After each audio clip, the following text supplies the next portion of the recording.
Welcome to the Ultimate Career Planning series. So, in this series, if you've been following this, you would have seen me talk about how do you start or turn on your self starter potential. How can you becoming a self starter or a self leader, as I would like to call it, can help you advance your career and also get you to those leadership positions much faster. Okay, those are the previous videos you would have seen. In this video, I'm going to be talking about developing a plan to further your career. Again, this is the second series. This is going to have multiple videos, and I really want you to watch the whole series so that you can get the full value out of this. Yeah, stay tuned.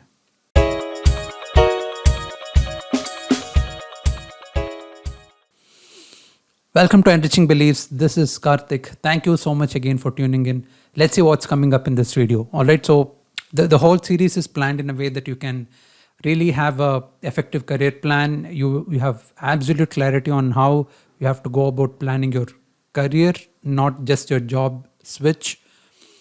And those are the things we are going to be looking at. So continuing from the previous series, as I just mentioned, where you've already seen what are your interests, your values, and all those things. Let's see how can you develop a plan to further your career. All right, here is the intro to that. Here is an intro to that. Let's see what's coming under this. All right, the first one being you are responsible for your career choices. I think I've mentioned this multiple times during some of my previous videos, but this is it. This is the first thing you have to really understand and imbibe in yourself, and whatever actions that you have taken or you're going to take, it's going to be your responsibility. All right, it either works or doesn't work because of you. This video will work or won't work because of me. I cannot just think of not having views or whatever numbers which I want to hit or kind of value I want to add. If I really want to add value and share really powerful messages, it's on me. I have to do the research. I have to create all this content and share it with you. All right, so this responsibility is on you when you're making your career choices. Second one is the path towards your goals may not seem clear, especially when you're trying new things in your life, in your career. Not everything will look easy. It's going to be a little fuzzy, and you just have to push through. You don't have to see that step number 10 if you're standing on step number 1.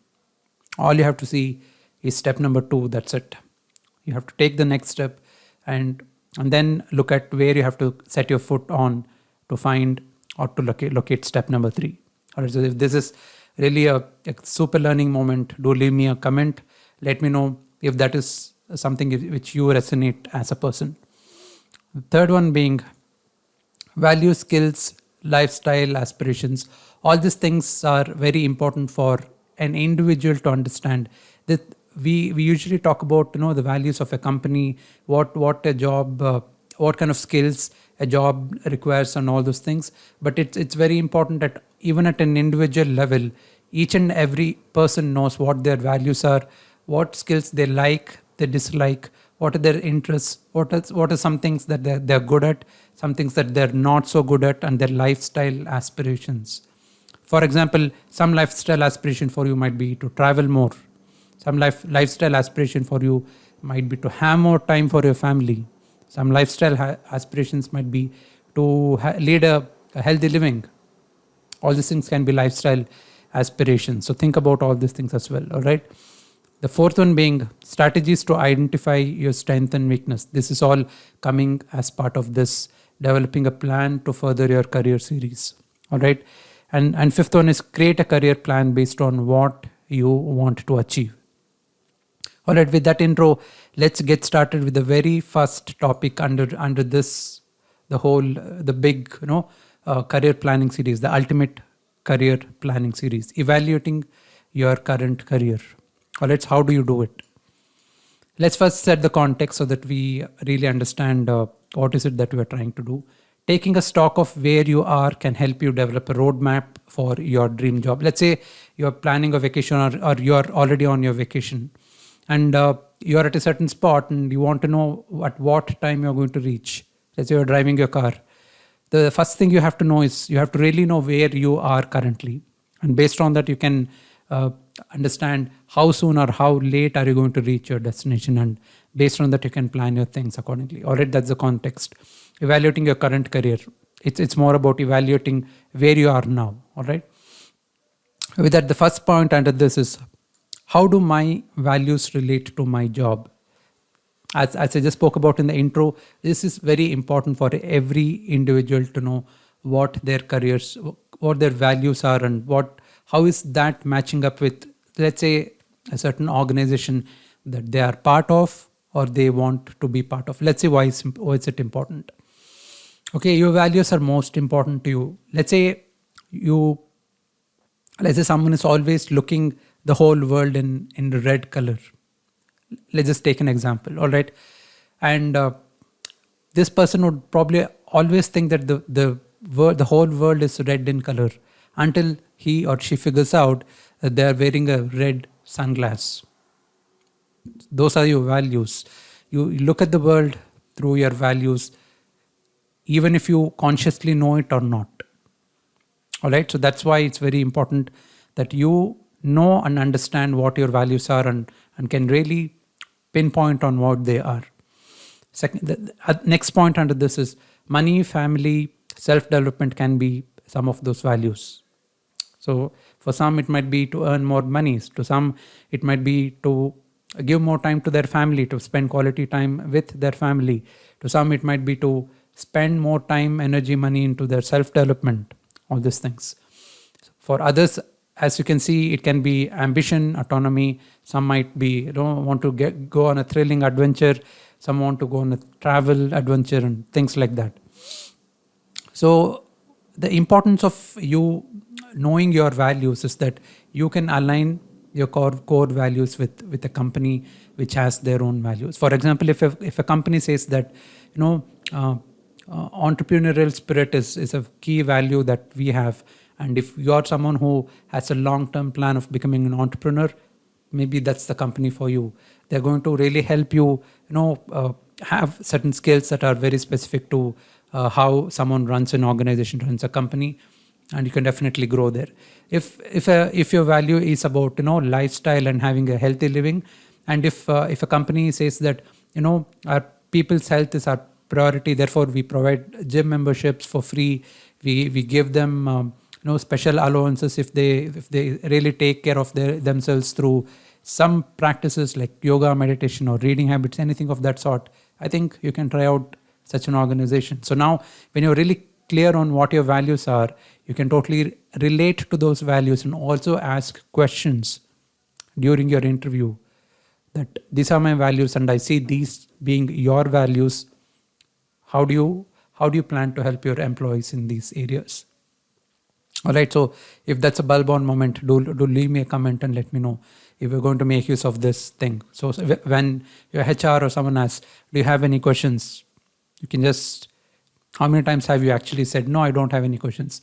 But instead, if you're really clear on all these things, you can ask very specific questions. I have a career or I have a goal every year to, get fitter, let's say run a marathon once every half year once, and how is your company going to help me reach these goals? You can ask some specific questions like that. It need not always be directed towards the company and what they're trying to do. All right, so that's the first thing you need to understand. The second one is, what are my interests? Let's see what's coming under this.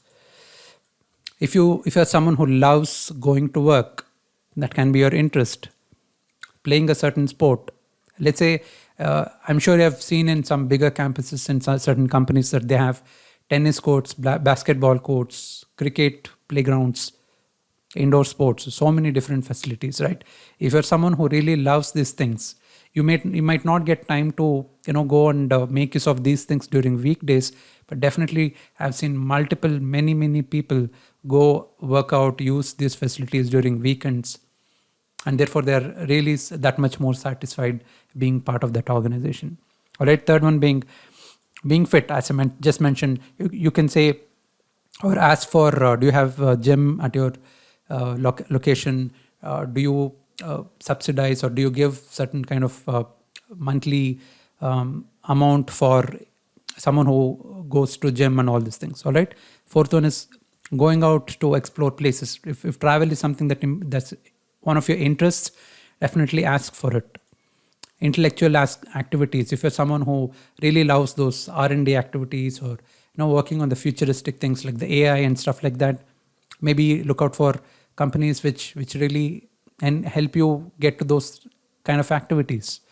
Sixth one is, if you're someone who's no specific job or industry that you may like. For example, I've seen many people who have worked in the IT industry, but they have an inclination towards sports industry. And what they did is, if you watch ATP or any kind of tennis kind of sports, you will see lots of Infosys logos coming there, because they do lots of data analytics for these kind of sports related activities. And if you're someone who has those technical capabilities, you can definitely plan to switch industry so that you can work in a place where you really love. If tennis or some kind of sport is something that you really love, at the same time, make use of your skills as well. All right. Seventh one, things that you are passionate about. And eighth one, also try to understand what you are good at. So sometimes certain things feels really shiny and you want to grab those objects, but you also have to understand that, are you really good at this thing which you are trying to pursue, or can you have that motivation to go on a long run to make sure that you hone your skills, get to a place where you can become really good at that. You have to also think. For example, when I started playing tennis, when I started, in fact, following tennis, I did not. I really was passionate about it, but I was very clear that I cannot make a career out of it. It was just more at a club level that I used to play. All right, so something like that. Let's see what's coming under this. So even under this, trying to understand what you're good at, you can have two major categories: soft skill and hard skill. Okay, soft skills are non-occupation specific, which means you can be solving complex problems. You can really have these are the attributes that you need to have: solve complex problems, keep an open mind, speak clearly and well, juggle several tasks, listen actively. And the biggest plus point or positive side of having soft skills is that they are non-occupation or even non-industry specific. You can make use of problem solving skills, the ability to listen, showcasing empathy, showcasing leadership skills. All these things you can actually very easily use to change your occupation or change your industries. And if you're someone who's really keen on learning certain soft skills like leadership in specific, I'll leave a link where you can join my live webinar, and I'll be more than happy to share certain secrets which have really helped me to grow, not just for me, for many people whom I know in their career. All right. So that's the soft skill part. And the hard skills it's very niche specific. So when we say niche specific, if you're into programming, let's say, you work on specific machines, playing a sport, driving a car, even it can be racing or something. It's very specific. You can't go make use of these skills in a different industry when you make a switch. So you have to also understand what kind of balance you have between this hard skills and soft skills, and where do you see yourself growing more as you grow, as you get more experience in your career. All right, so these are the 6 things. This is the 8 things under what are my interests that you need to know. And there's a bonus that I have, which is towards the end of this video. So don't skip, just do try and just keep watching this, because I'm going to be helping you identify really very easily what are your interests are when you watch it till the end of this video. All right, there's the second one. The third one being, what kind of lifestyle do I want? I think I just spoke about this, but it can have so many things. An ideal career for you may be one that offers health insurance. Okay, for example, certain organization offer so many health benefits that they come to the employee's home and administer vaccines and stuff like that. Not just for the employee, even for their family. In some cases, even free of cost.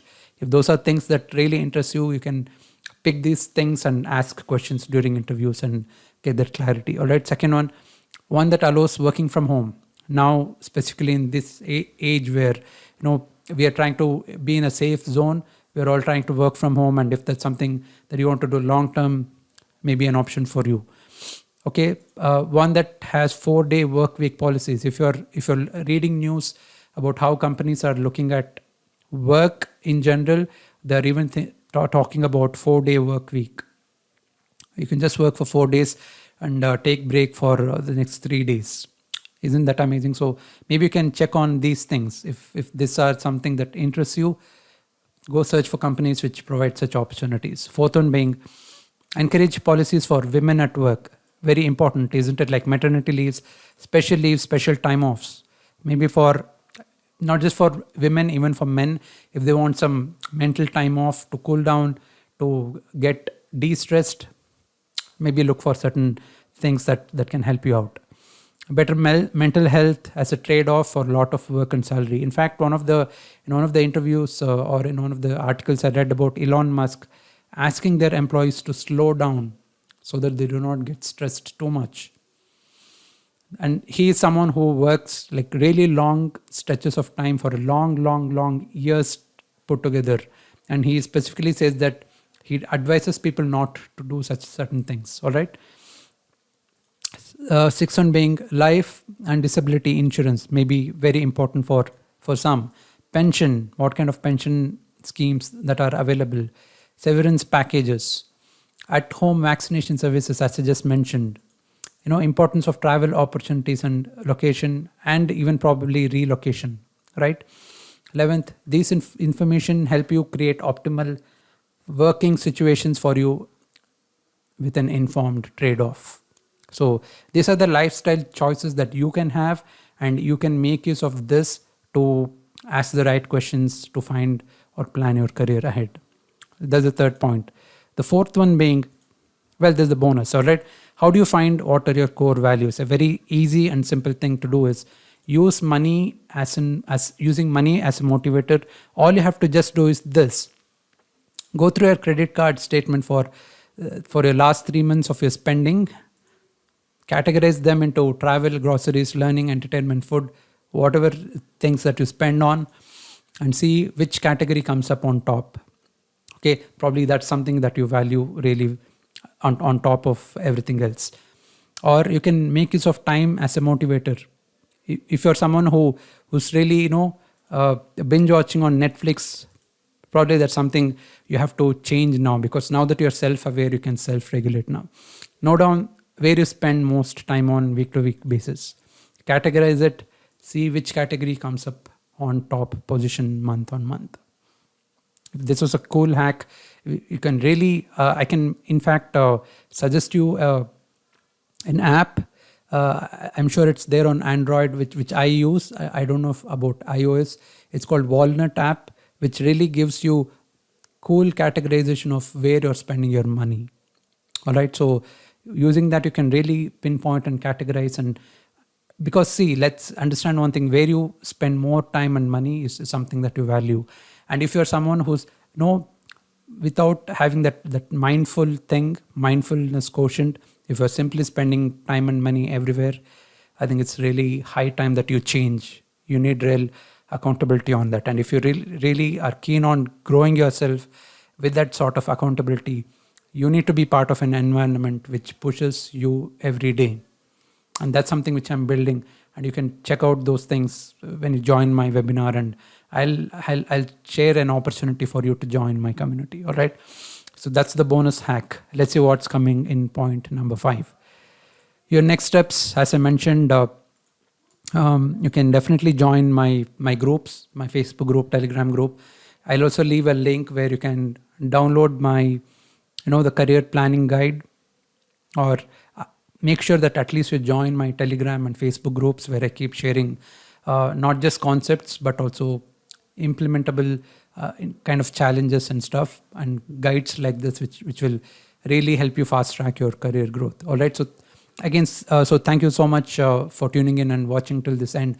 I really hope you've probably taken some points out and you're going to implement that. Do leave me a comment on what are those points which really gave you some cool moments or great learning moments. And I'll be keen to read those things and respond back to them. Again, thank you so much. This is Karthik signing off. I'll catch you in the next one. Take care.